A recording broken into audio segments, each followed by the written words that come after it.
Hello everybody, welcome back to the workshop. Today we're going to be working on this EU10i inverter generator.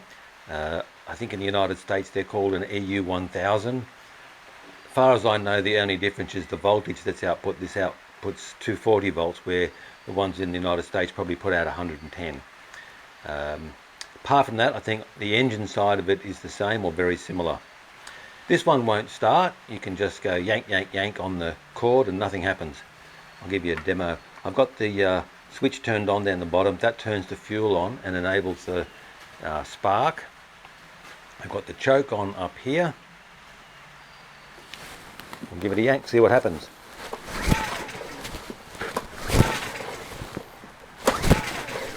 That's about it.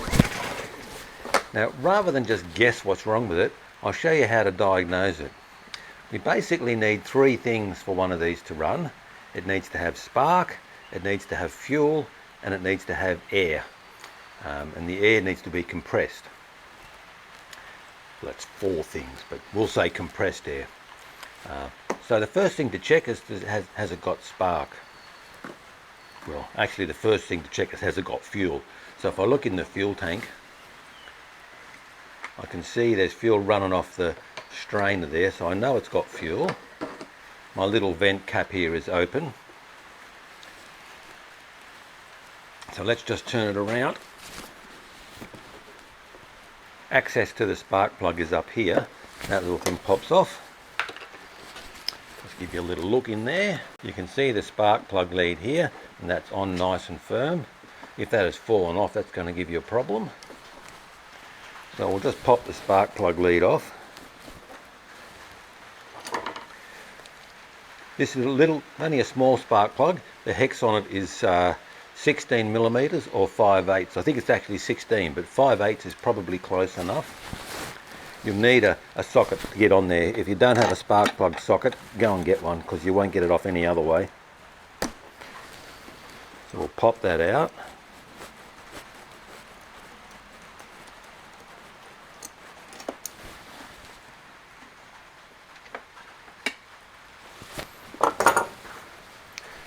Spark plug looks pretty clean. So I don't see anything wrong with that. It's not all carboned up. It hasn't got a little piece of crap across the point or anything like that. So we'll pop that back in there. Now I might have to get you in a bit closer, and I'll turn the lights off and we'll see if you can spot the spark down in there.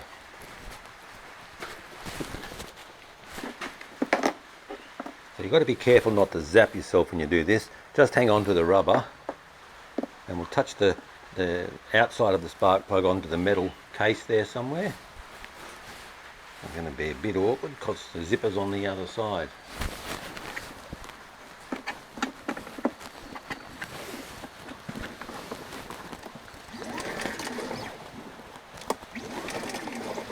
I hope you can see that down in there. I can see a little spark clicking away. Now that we know it's got spark, that'll rule out a whole pile of stuff. It's either going to be a problem with compression or a problem with fuel. You can pretty easily check compression. I'm going to put the lights back on. If I stick my finger down over the spark plug hole, I'm not going to be able to show you that. It's a fair way down, so you're going to need long fingers. This is if you haven't got a compression tester. So I've got my finger over the hole there, and you can probably hear it. It's making a nice puff of air, and I can feel it trying to suck on my finger. So we know it's got compression. I'll just pop the spark plug back in. You've got to be really careful when you're putting spark plugs back in that you don't cross thread them, because it causes a hell of a lot of trouble. So don't use a spanner, just use your fingers and wind it slowly in. If it's tight, you've got it cross threaded. Should just go do all the way down till the washer or till it bottoms out on the seat. That way you know you haven't crossed it up. Now you don't need to clamp the shit out of it. Put your spanner back on and just give it a crank and a half to check the compression, you'll also be able to pull on the cord, and you can feel those steps in it. If the cord just zips out and you don't feel that bump bump bump, you know you've got a compression problem, which probably means the valves are stuck open. That's the easiest way for that problem to happen, but we haven't got that problem.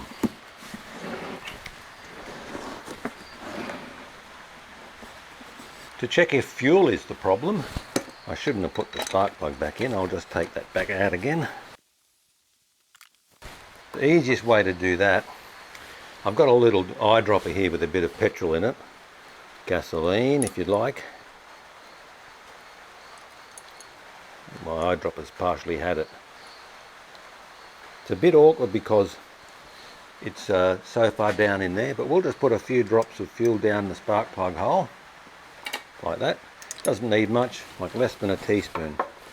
We'll get the spark plug back in there.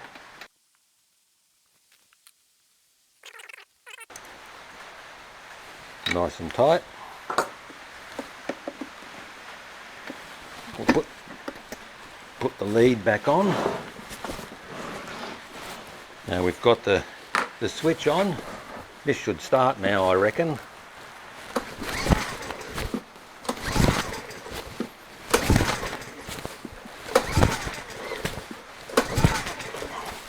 Nope. Maybe I missed. We'll just try that again.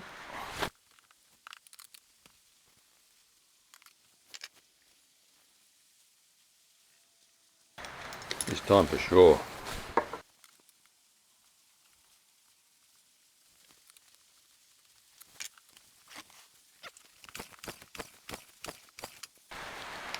Alright, that didn't work. What else we got up our sleeve? Let's take this cover off here. Put the choke off.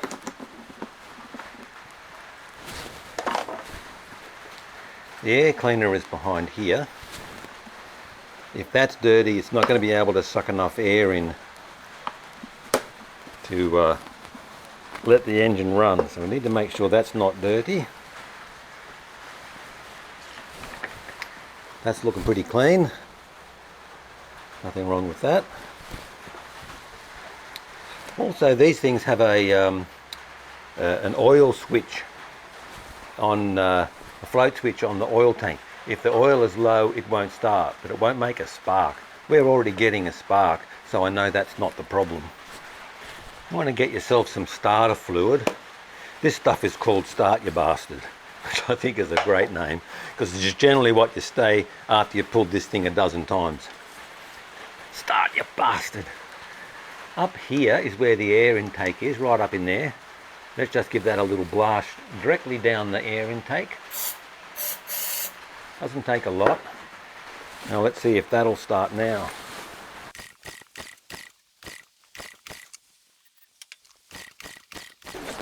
Start, you bastard!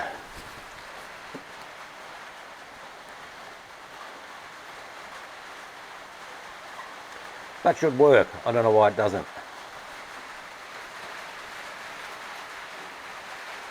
I'll bring you back when I've figured it out. There's the fuel drain on the bottom of the carburetor. It's a little hose that comes down here and just pokes out at the bottom there. If I undo this screw,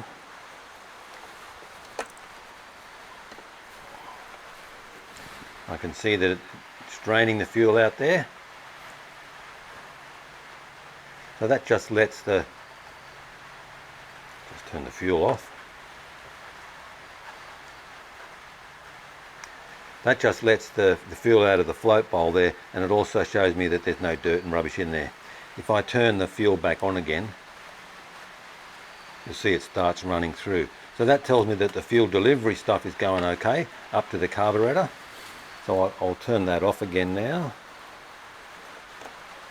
Just tighten it back up, don't need to clamp the shit out of it. So that's nice and cleared, no problem there. Get rid of that.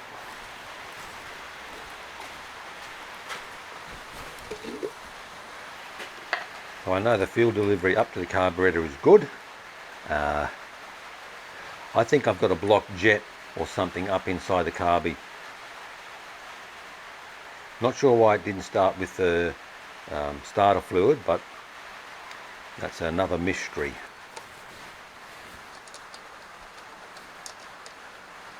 I think that's an 8mm socket. I don't have a little 8mm.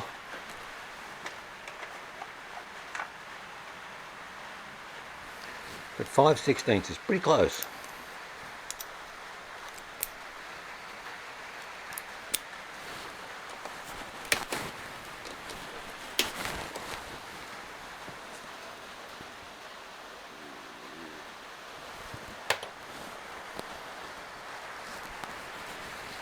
There's two tubes on this. One goes in here and one comes up there where the air comes in. This is just a breather tube. I don't know what that does exactly. Connects the crankcase to clean air. We'll get that off there.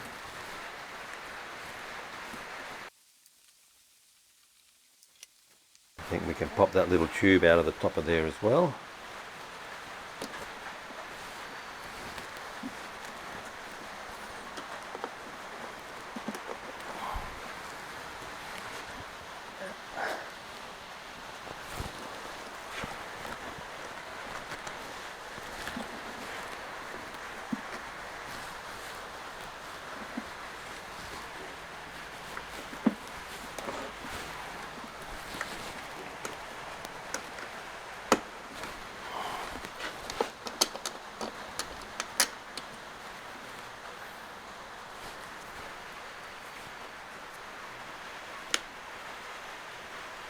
That's that off there.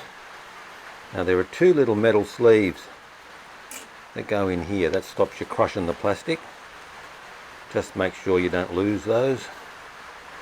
I can see plenty of starter fluid in there, so it wasn't for one of getting through. You can see the little choke flap there, butterfly. So that's working all right. That's opening and closing, so that's not our problem. Those two nuts are the only thing that hold the carburetor on there, so that should come off there now. There are two wires on the top that control the throttle.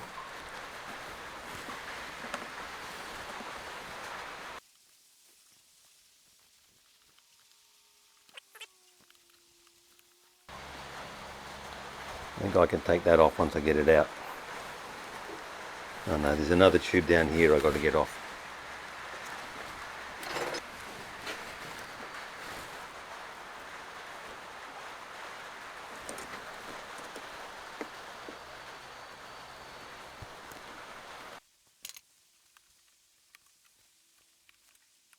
A little tiny hose clamp on this one here.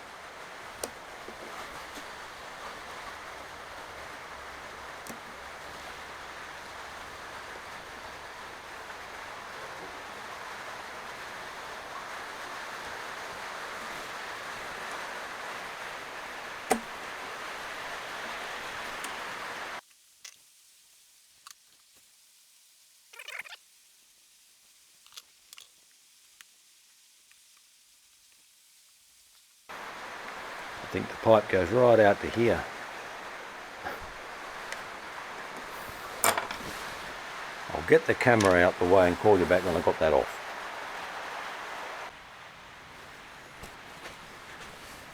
Okay, now let's take the float pole off here. Just undo that one there. Shouldn't be too tight.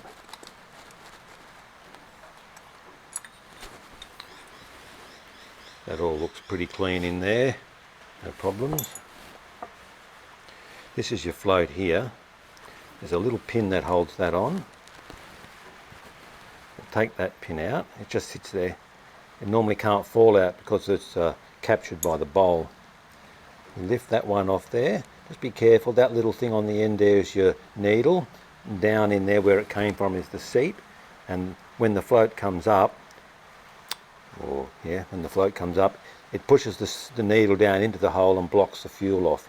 If there's any dirt on that needle, it'll the fuel will overflow and it won't stop running out of the tank. But I know we don't have a problem there because the float doesn't overflow, or the bowl doesn't overflow.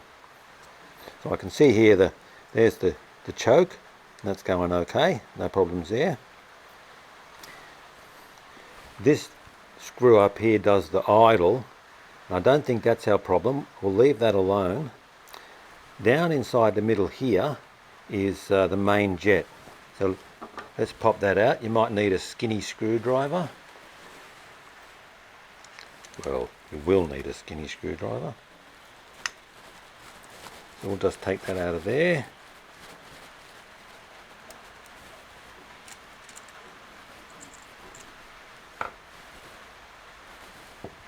That little piece should have a hole through it. I don't know whether you can see down through there or not, but you'll be able to see light down a little tiny hole. I've just nicked a bristle out of my wire brush, and that I can use to poke through there just to make sure that hole is clear. And a little bit of carbon throttle body cleaner, not sponsored. Give that a blast. I can see that goes straight through there in a nice jet, so we can call that clean. Down inside there now is a little tube. You can just see the top of it poking out down through there. Maybe you can. Just a little nubbins of it sticking out through there. So I'll go in with my screwdriver and give it a little boop.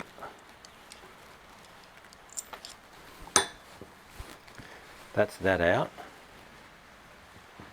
Now I went in that way up.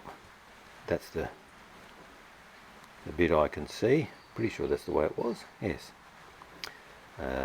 There's a whole row of little holes up and down here, and one right through the middle.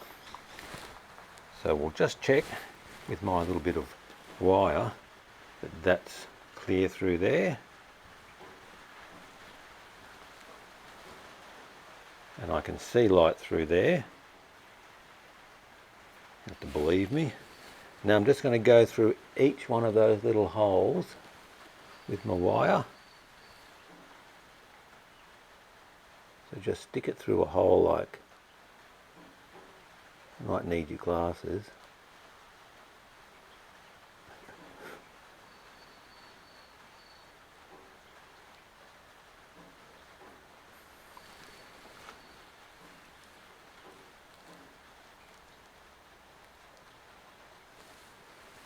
All right.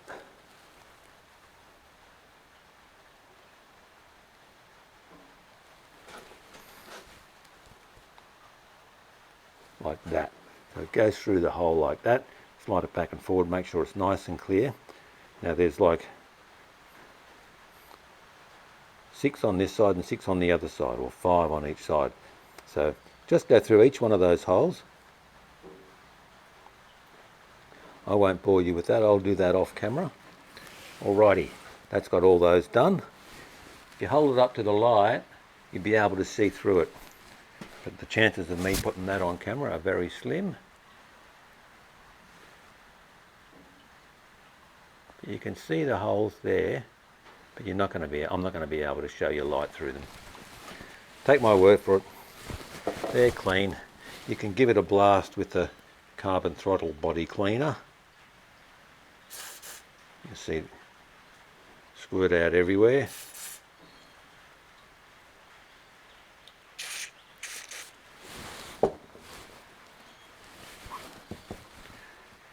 While we've got the carby off, we'll give that a blast through there as well, if I can get you in shot.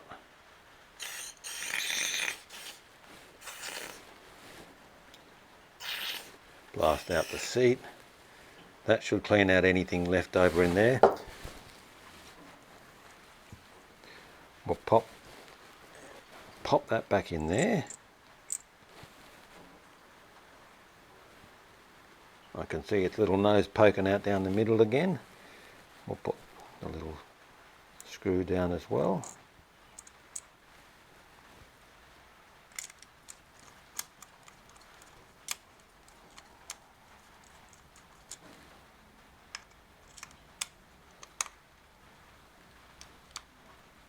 There you go. That's that done up. Now we can put the float back on. I'll just give the little needle a blast as well. Any little bit of grit will bugger this up, so you want to make sure everything's spotless. That goes in there, like that. Put our pin back in,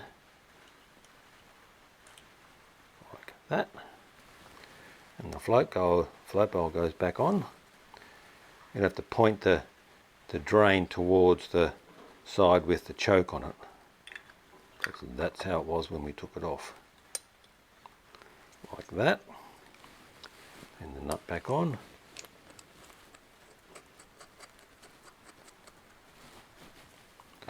I've run out of parts, so that's all that back together.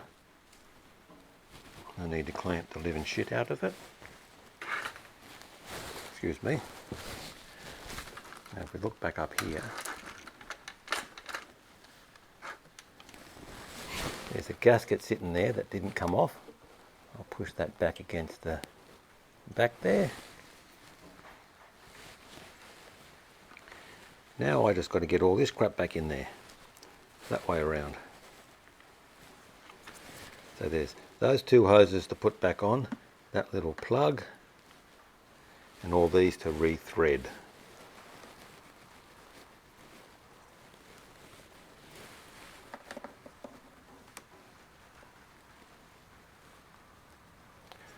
Put the plug back on.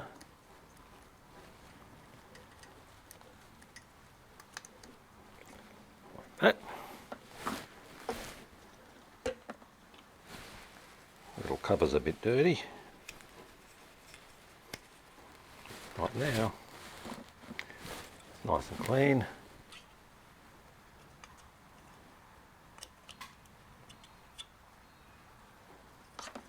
That went down through there,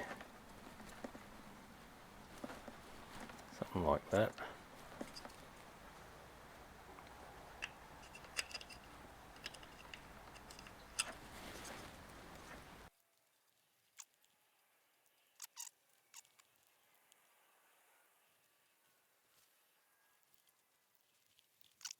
There, that's that back on.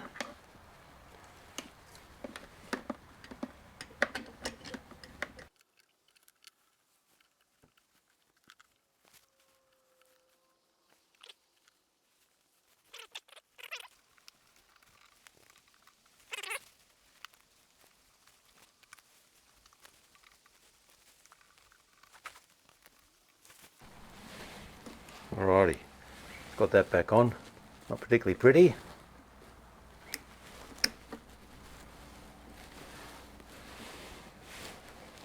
Once I get it done up, I'll have to make sure that doesn't leak.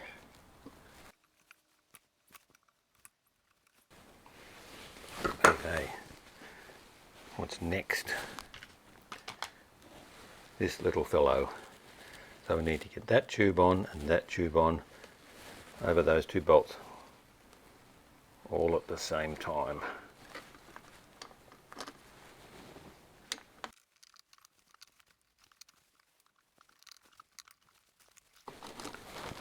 That's that one on, that one on. We'll just do those up. I think it will pull that in a little bit more as I do them up.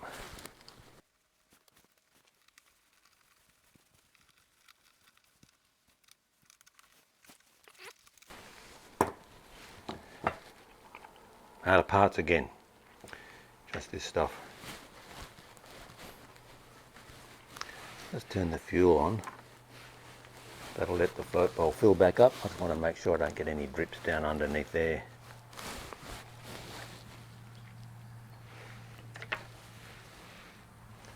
What do you reckon? Go for broke?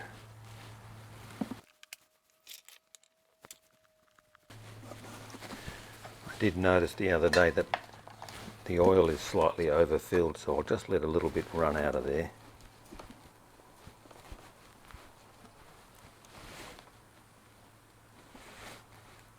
Just needs to be full to the top of the threads, because this little thing goes all the way up there. That'll do.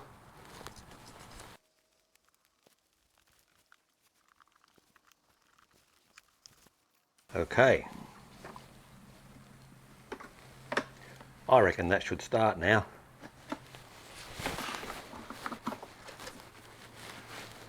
Kick out the chocks.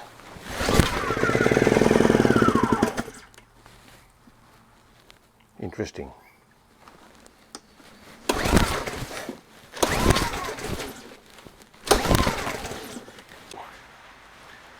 Alrighty, I've just got my compression tester hooked up there.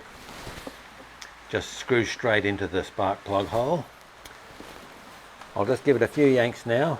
You're supposed to have the throttle fully open when you do this, but it's all automatic, so I'm not quite sure how you open the throttle. The choke is off.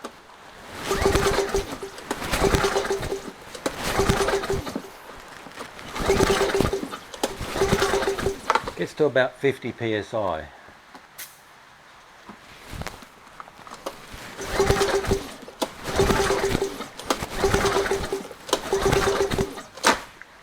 Same again.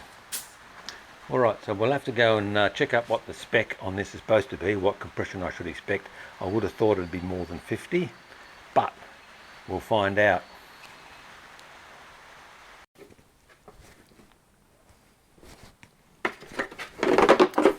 Here's another test that I just used.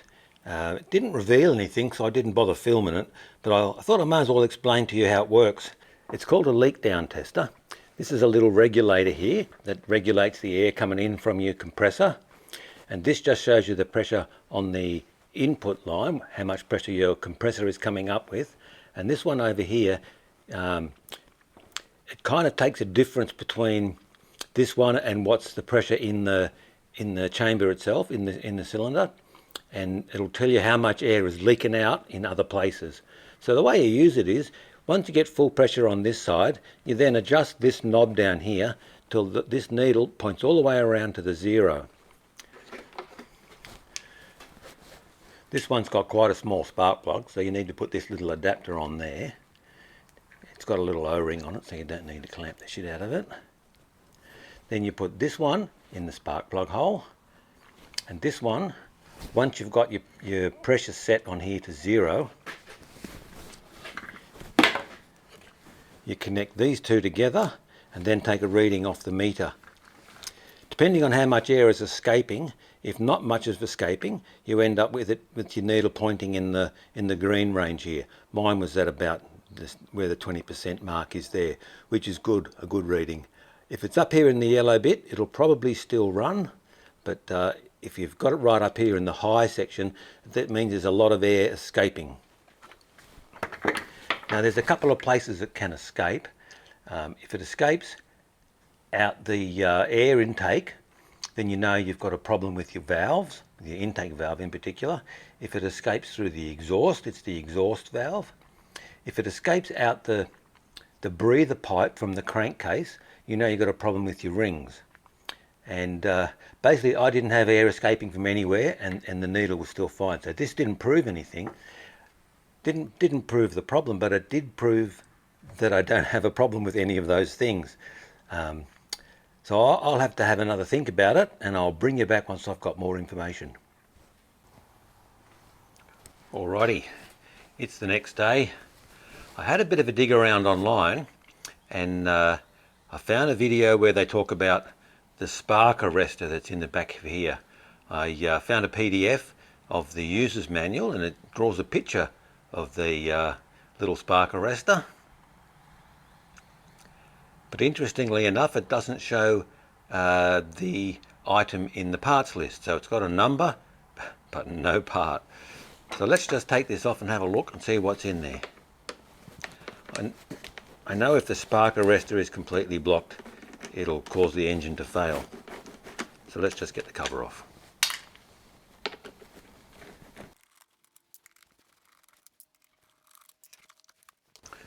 There's 3 more bolts holding that on. 10 mil. Well, 10 mil on the head.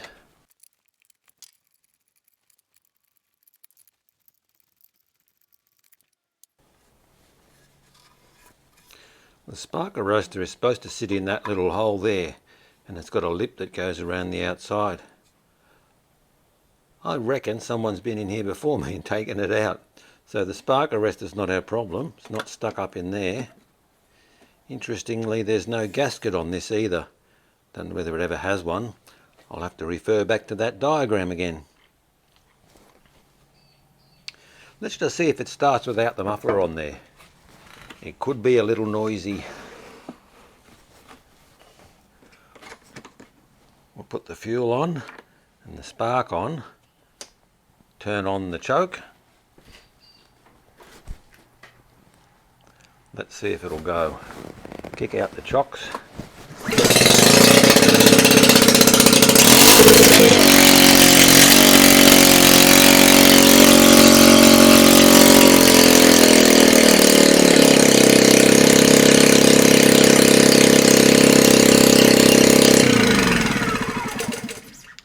Well, that's interesting. What's going on with the muffler? Can't see anything down in here. It's not a very pleasant task. I'm going to put my lips over that and see if I can blow through it. Completely blocked.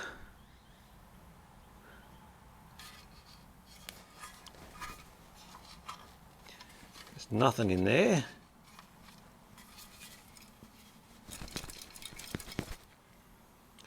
I wonder if a little mud wasp has built a nest down in there and we can't see it.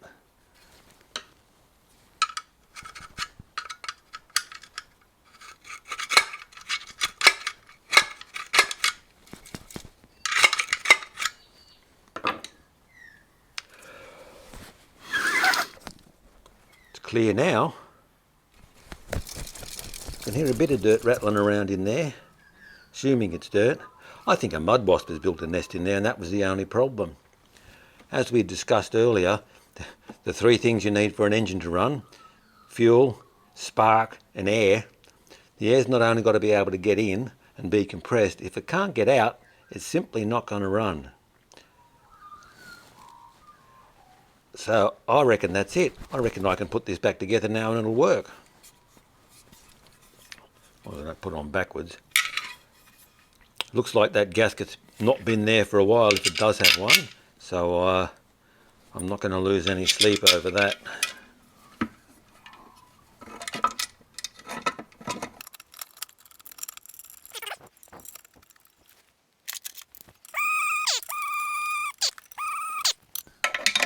Who needs one of those fancy machines?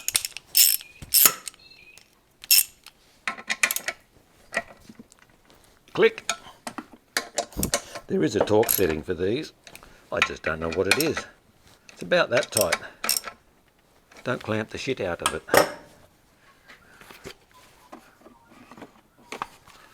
Nothing else to go back in there.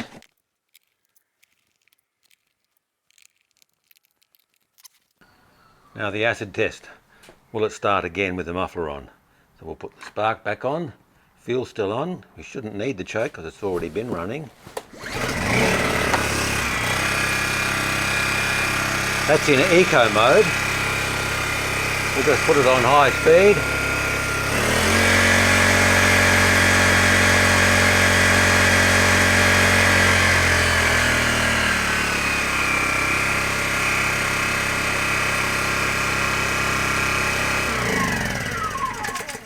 I've got no reason to believe the power is not coming out the front, so I'm not even going to test that.